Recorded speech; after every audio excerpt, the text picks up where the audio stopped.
caro teleouvinte, seja bem-vindo em mais uma emissão da Telebumba, de Bumba na História, este call center de conhecimento histórico, esta bazuca de aprendizagens essenciais, seja lá o que isto significa.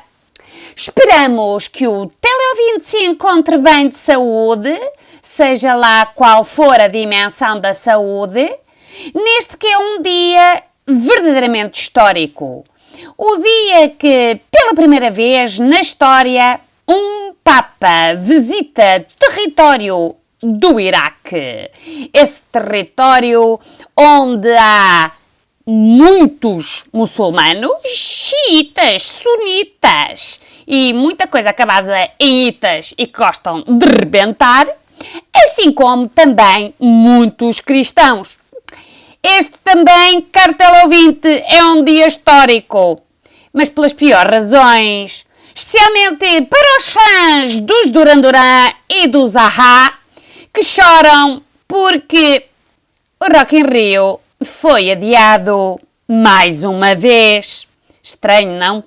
Enfim, bom, vamos lá ao que interessa, e o que interessa continua a ser a implantação do liberalismo em Portugal, com toda uma novela de acontecimentos à moda dos Tugas. Posto isto, caro teleouvinte, acomode-se, aos escutadores nas orelhas, retina bem aberta. 1, 2, 3, ação! Telebumba no ar! Bumbemos juntos! A conjuntura marcada pelos problemas resultantes das invasões francesas convergiu com fatores como o descontentamento relativamente à ação prepotente de Beresford, a ineficácia da regência e a ausência do rei no Brasil, para além da precária situação económica e do descontentamento social que se fazia sentir em Portugal e que, em conjunto, desencadearam o processo revolucionário português de 1820. O espírito conspirativo e revolucionário acentuou-se a partir de 1818 com a formação do Sinédrio, uma associação secreta formada maioritariamente por juristas ligados à maçonaria, entre os quais se destacaram Manuel Fernandes Tomás, José Ferreira Borges e José da Silva Carvalho. Desde logo procuraram recrutar para a sua causa chefes militares, como António da Silveira Pinto da Fonseca, Sebastião Drago Valente de Brito Cabreira e Bernardo Correia de Castro e Sepúlveda. Reuniam-se assim as condições favoráveis ao eclodir do pronunciamento militar do Porto a 24 de agosto de 1820. Este contou com a adesão das guarnições militares do Minho, Trás-os-Montes e Beira, e triunfou pois não encontrou resistência, já que aproveitou o facto de Beresford ter ido novamente ao Brasil. Com receio do efeito de contágio que o triunfo do liberalismo em Espanha em janeiro de 1820 podia provocar em Portugal, Beresford fora ao Brasil solicitar a Dom João VI mais poderes.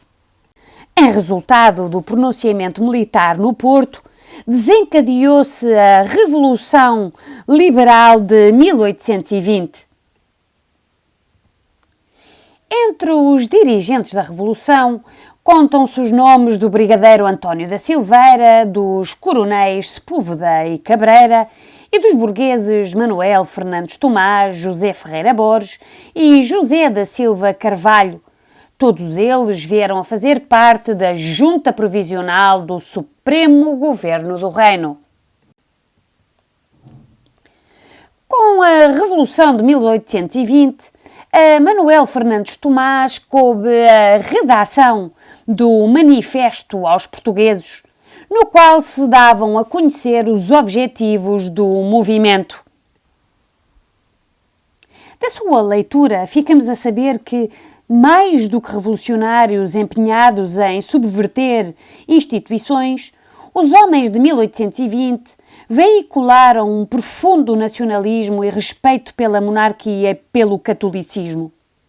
Lamentando as vicissitudes políticas dos últimos anos, causa da ruína do país, e dispostos a regenerar a pátria, apelavam à aliança do rei com as forças sociais representadas nas cortes, assembleia que o absolutismo deixará muito de reunir.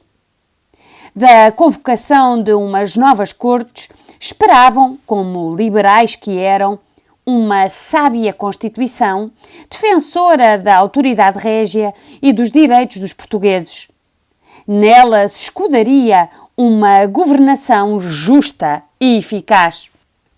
Por isso exigiam uma nova governação do país, a convocação de cortes e a elaboração de uma Constituição. No entanto, fez-se questão de salientar, e passamos a citar, que a mudança revolucionária não ataca as partes estáveis da monarquia. A dinastia de Bragança, representada por Dom João VI, a religião e os costumes tradicionais, a propriedade individual e os cargos e ofícios desempenhados. A notícia do pronunciamento militar do Porto chegou 2 dias depois a Lisboa, mas a regência tentou resistir. Porém, um segundo levantamento militar, a 15 de setembro de 1820, na capital, conduziu à destituição dos governadores e à constituição de um governo interino. A 28 de setembro de 1820, a Junta do Porto e o governo interino de Lisboa uniram-se e formaram a Junta Provisional do Governo Supremo do Reino, presidida por Freire de Andrade, irmão do general Gomes Freire de Andrade, morto na conspiração de 1817. Esta Junta Provisional do Governo Supremo do Reino tinha como vice-presidente António da Silveira Pinto da Fonseca, Manuel Fernandes Tomás, José Ferreira Borges e José da Silva Carvalho, destacados membros do Sinédrio, como já foi referido anteriormente. A Junta Provisional tinha como objetivos manter a ordem, orientar a política externa e preparar as eleições para as Cortes Constituintes que tiveram lugar em dezembro de 1820. A Revolução de 1820 saía vitoriosa e fora aceite sem grande resistência, incluindo na Madeira e nos Açores, bem como nas colónias em África, no Oriente e no Brasil. Em janeiro de 1828, as então designadas Cortes Gerais Extraordinárias e Constituintes iniciaram as suas funções, elegendo uma nova regência. Entre as figuras destacadas destas Cortes Gerais Constituintes estava Manuel Fernandes Tomás.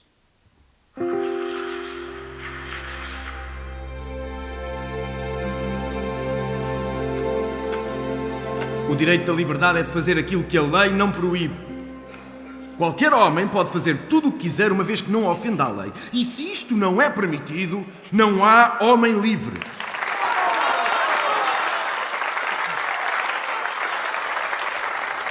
A esta nova regência cabia o governo do reino até que Dom João VI regressasse do Brasil.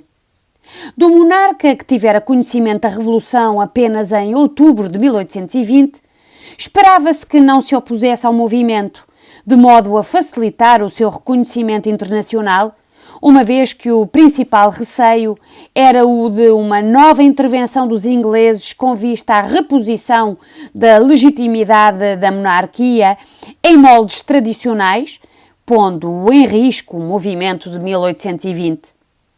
Apesar de inicialmente não se ter manifestado face aos acontecimentos, Dom João VI acabou por decidir o regresso ao reino, deixando no Brasil como regente o infante Dom Pedro. A implantação do liberalismo em Portugal a partir de 1820 até à sua vitória definitiva em 1834 foi um processo marcado pela resistência absolutista, cujos partidários procuraram restaurar a ordem antiga.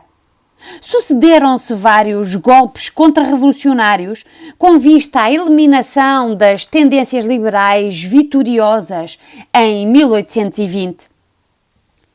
Entre 24 de agosto de 1820 e abril de 1823, a principal tarefa foi a elaboração de uma Constituição que legitimasse o regime político de monarquia constitucional, estabelecesse a soberania nacional e consagrasse os direitos e as liberdades individuais. Assim, foi neste período que se constituiu uma das tendências ideológicas do liberalismo, o vintismo, que marcou o panorama político do liberalismo português. Foi defensor dos ideais da Revolução de 1820 e da Constituição de 1822, também conhecida como Constituição Vintista.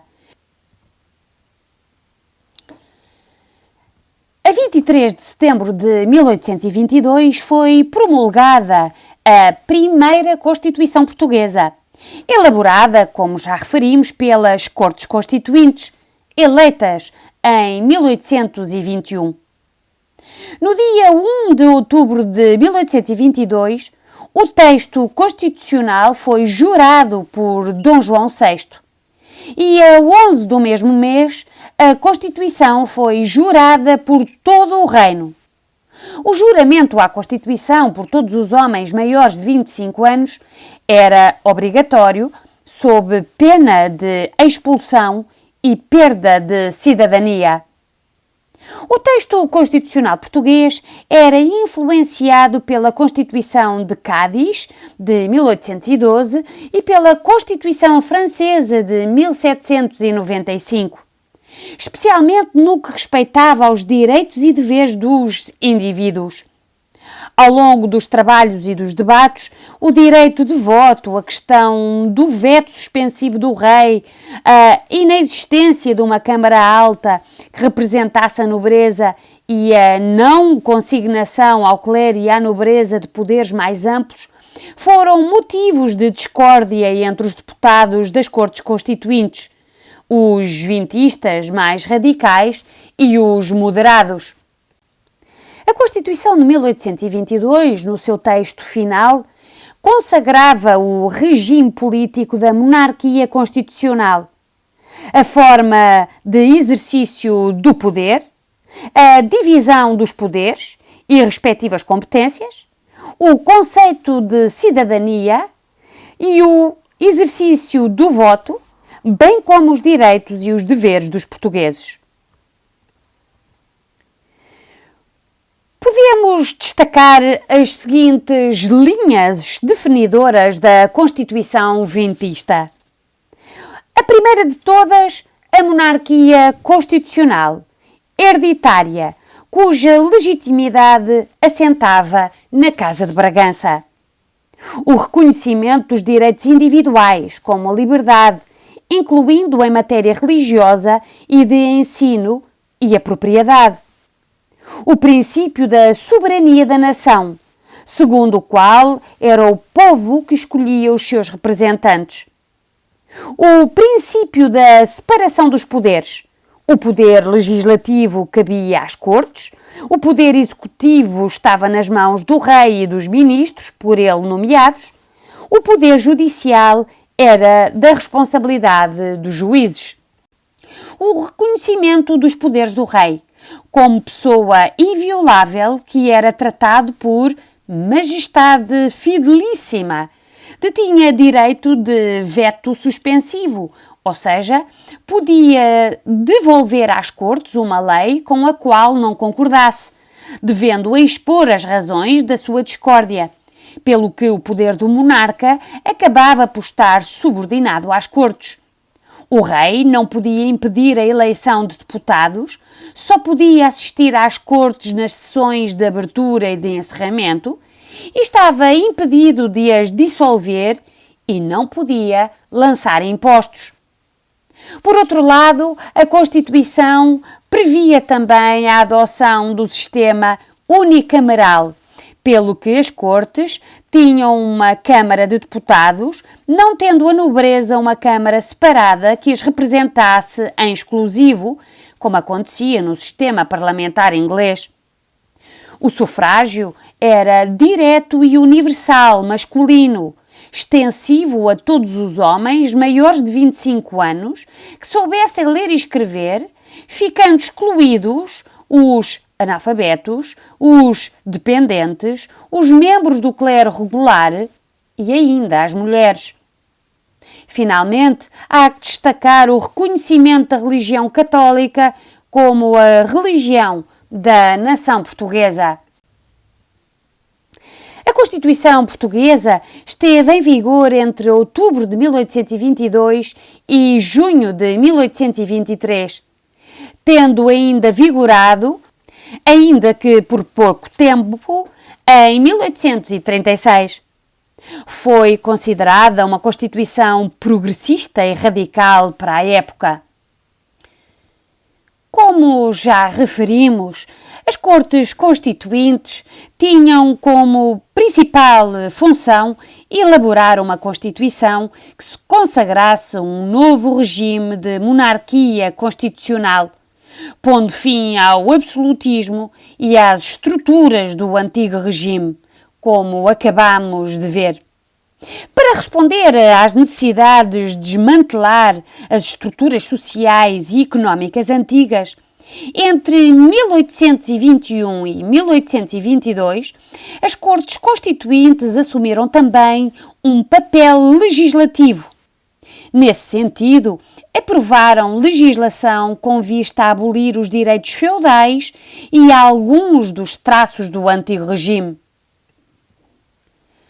Deste modo, fizeram aprovar um conjunto de medidas económicas e sociais que, por um lado, consolidavam um novo regime, a monarquia constitucional, e, por outro, aboliam os privilégios sociais do clero e da nobreza, do rei e da família real, promovendo a desejada regeneração nacional proclamada pela Revolução Vintista.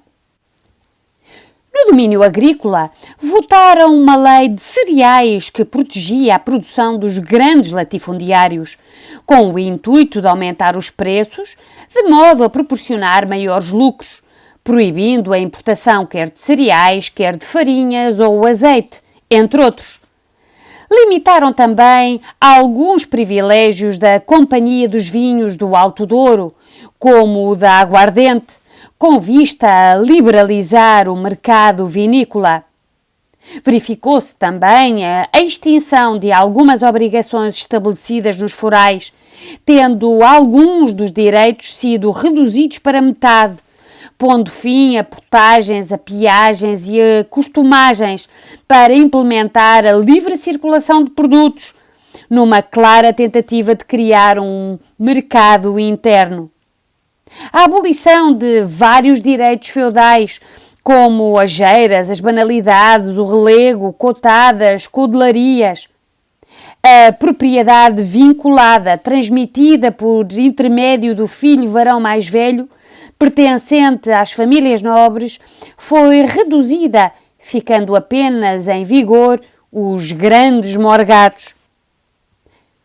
A extinção da dízima à Igreja e da parte das rendas eclesiásticas que seriam aplicadas na amortização da dívida pública, a restrição da admissão de noviços e de noviças aos mosteiros, a extinção dos mosteiros considerados desnecessários, a nacionalização dos bens da coroa e a fixação de dotações ao rei e à família real, a definição dos ordenados dos ministros com abolição da propriedade vitalícia e hereditária dos ofícios, pelo que todos passavam a poder aceder aos cargos públicos, que assim se tornaram remunerados. E a criação do Banco de Lisboa foram algumas das medidas que as Cortes Constituintes aprovaram. Foram ainda consignados algumas liberdades fundamentais, nomeadamente com a extinção da Inquisição, a liberdade de consciência em matéria religiosa e a liberdade de imprensa até em assuntos de natureza religiosa. Contudo, esta legislação vintista revestiu-se de um caráter precário, na medida em que, pelo facto da primeira experiência liberal portuguesa ter terminado em 1823, muitas destas medidas não chegaram a ser aplicadas na prática, pois não foram regulamentadas, assumindo-se, portanto, como intenções, ou foram suspensas pela reação absolutista. Não obstante, algumas destas medidas legislativas serão retomadas e postas em prática depois de 1834, a quando da instauração definitiva do liberalismo em Portugal, conforme falaremos mais à frente. Este também foi um tempo em que se verificou a desagregação do Império Atlântico. Depois da Revolução de 1820 e durante os trabalhos das Cortes Constituintes entre 1821 e 1822, as relações entre Portugal e o Brasil tornaram-se tema de amplo debate. A fixação da família real no Brasil em 1808, na sequência das invasões francesas, e a adoção de várias medidas permitiram a autonomia económica da colónia, criando infraestruturas que reforçaram esta autonomia. A elevação em 1815 do Brasil à categoria de reino conferiu-lhe um estatuto político que dava ao território e aos seus habitantes uma maior independência.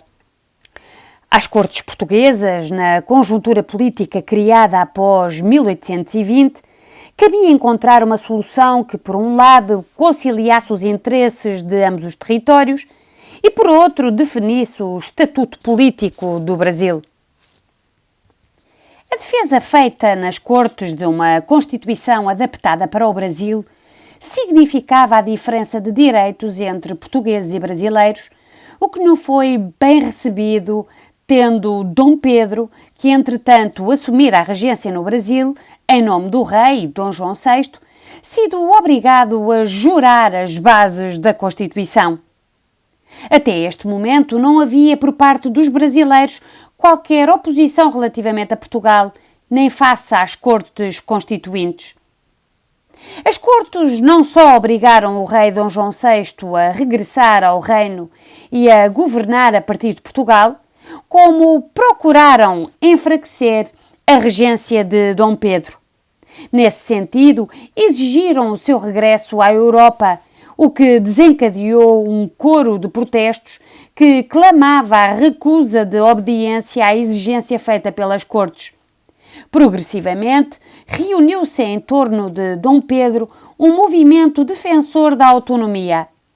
A divisão entre o Brasil e as Cortes acentuou-se ainda mais quando estas exigiram a extinção dos tribunais criados a quando da transferência da Corte para o Brasil e defenderam a submissão das tropas estacionadas no Brasil a Portugal.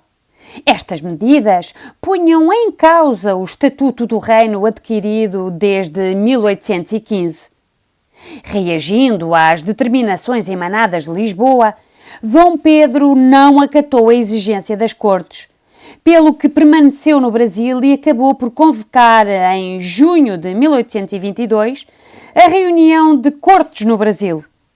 Rompia assim definitivamente com Lisboa e com a possibilidade de encontrar uma solução de conciliação que satisfizesse os portugueses e os brasileiros.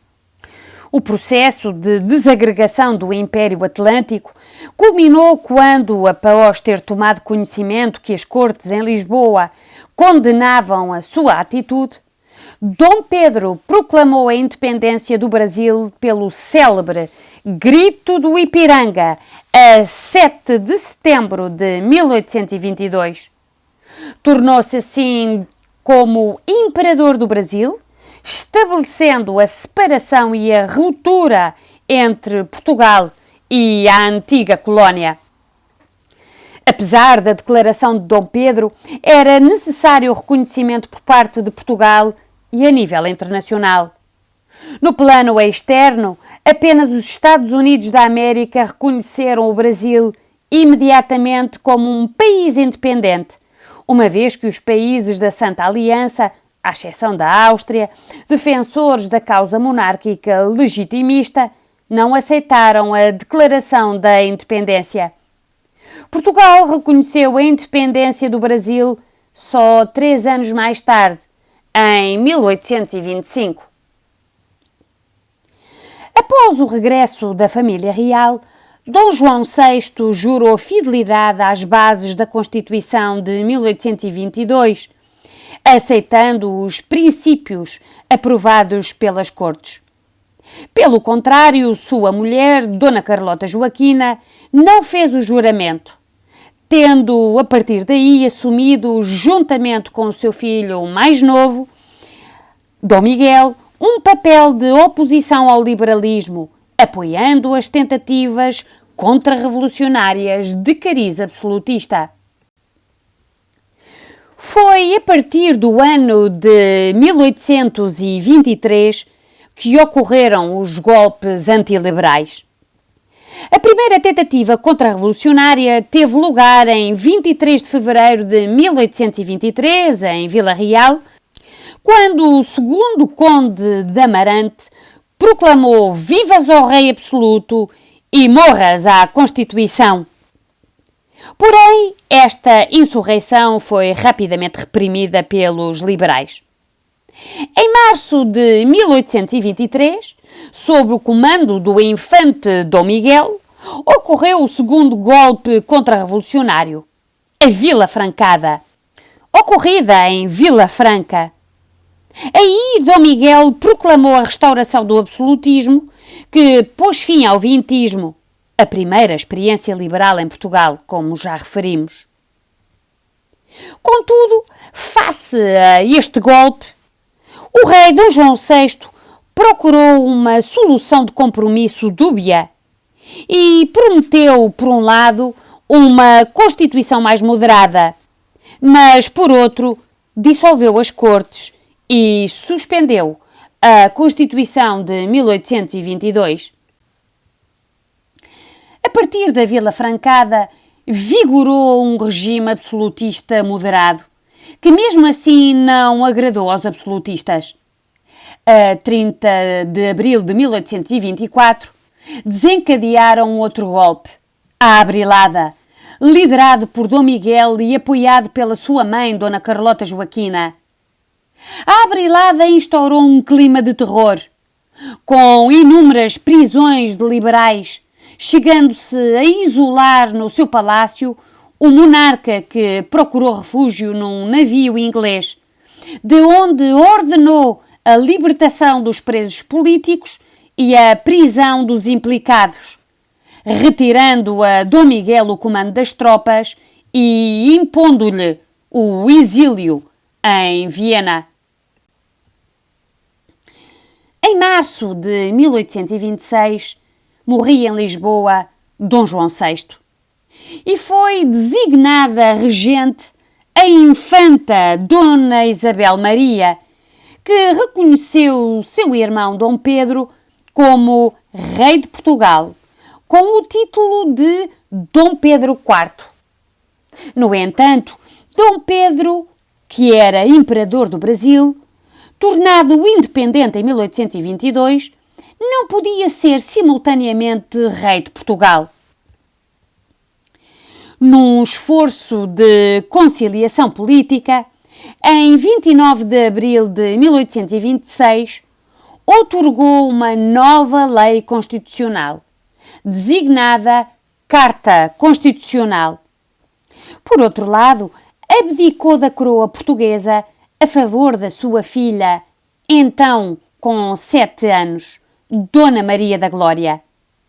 Esta devia casar com o seu tio, Dom Miguel, devendo este jurar a Carta de 1826, outorgada por Dom Pedro, assumindo o cargo de regente enquanto Dona Maria não atingisse a maioridade. A Carta Constitucional foi outorgada a partir do Brasil pelo rei Dom Pedro IV, depois da morte do seu pai Dom João VI, como já referimos anteriormente. O novo texto constitucional surgiu como uma tentativa de conciliar liberais e realistas e foi inspirado na Constituição Brasileira de 1824 e na Carta Constitucional Francesa de 1814. A Carta Constitucional foi o diploma legal que durante mais tempo vigorou em Portugal, cerca de 72 anos. Corporizou um liberalismo de tipo moderado e conservador, designado de cartismo, em que o rei continuava a ser considerado o chefe supremo da nação. De espírito marcadamente moderado e conservador, a Carta apresentava as seguintes características. Definiu o governo de Portugal como monárquico, hereditário e representativo. Reconheceu a separação dos 3 poderes políticos, pelo que o poder legislativo pertencia às cortes, o poder executivo era da competência do rei e do governo, e o poder judicial cabia aos juízes. Introduziu o poder moderador, o 4º poder político, a chave de toda a organização política. Nas mãos do rei, considerado o chefe supremo da nação, o poder moderador concedia-lhe a supremacia sobre todos os outros poderes, na medida em que podia nomear os pares, convocar as cortes, dissolver a Câmara dos Deputados, nomear e demitir os ministros, suspender os magistrados, conceder amnistias. Concedeu ao rei o direito de veto absoluto sobre as decisões das cortes. Consagrou a composição bicameral das cortes, pelo que passavam a existir 2 câmaras, a dos deputados, eleitos, e a dos pares, hereditária e vitalícia, de nomeação régia. Definiu o voto censitário, pelo que apenas os que possuíam um rendimento anual no valor de 100.000 réis tinham direito de veto, estabelecendo a diferença entre cidadãos ativos e cidadãos passivos.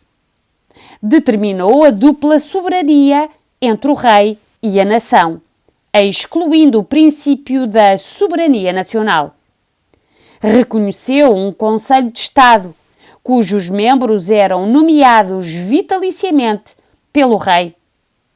Reconheceu os direitos do indivíduo, entre os quais o direito à liberdade, segurança individual e propriedade, a igualdade de todos perante a lei, a instrução primária gratuita para todos. O cariz conservador da Carta Constitucional agradou aos setores mais conservadores e moderados, nomeadamente à nobreza, que via reconhecidas as suas regalias enquanto ordem hereditária, bem como à burguesia, que não se reviam no radicalismo vientista. Este texto constitucional esteve em vigor inicialmente entre 31 de julho de 1826 e 3 de maio de 1828. A sua vigência teve algumas interrupções e adaptações, e o seu texto foi alterado pontualmente com alguns atos adicionais. De Viena, Dom Miguel regressou a Portugal. No ano de 1828, depois de jurar fidelidade. No entanto, Dom Miguel não respeitou os compromissos e, em março, procedeu à dissolução das Cortes. Em maio de 1828, convocou cortes à maneira antiga, isto é, por ordens, com representantes da nobreza, do clero e terceiro Estado, tendo por objetivo a sua aclamação como rei de Portugal. Como reação, os liberais fizeram um levantamento militar no Porto, violentamente reprimido, provocando a fuga de liberais para o estrangeiro.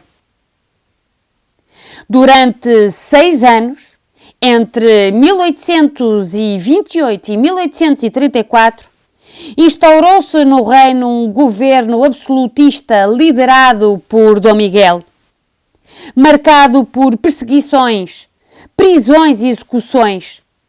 Viveu-se uma guerra civil entre absolutistas e liberais que durou até 1834. Apenas os Açores não reconheceram o governo miguelista e a Ilha Terceira tornou-se centro da reunião dos exilados que organizaram a resistência ao absolutismo. Em resultado do golpe absolutista de Dom Miguel, travou-se a 11 de agosto de 1829, ao largo da Ilha Terceira, a Batalha da Praia da Vitória entre forças miguelistas e liberais, da qual saíram vitoriosos os liberais. Em Angra, a partir de 1830, organizou-se a sede da resistência liberal. Em 1832, Dom Pedro chegou aos Açores, depois de ter abdicado do trono do Brasil a favor do seu filho, passando a liderar a causa liberal, recolhendo apoios e voluntários em várias ilhas dos Açores para se juntarem à expedição constituída por uma esquadra de cerca de 7.500 homens que levou as tropas liberais em direção ao reino para retomar o trono usurpado. Em julho de 1832, deu-se o desembarque do Mindelo, Arenosa de Pampelido, sem resistência das tropas miguelistas, e os liberais entraram na cidade do Porto.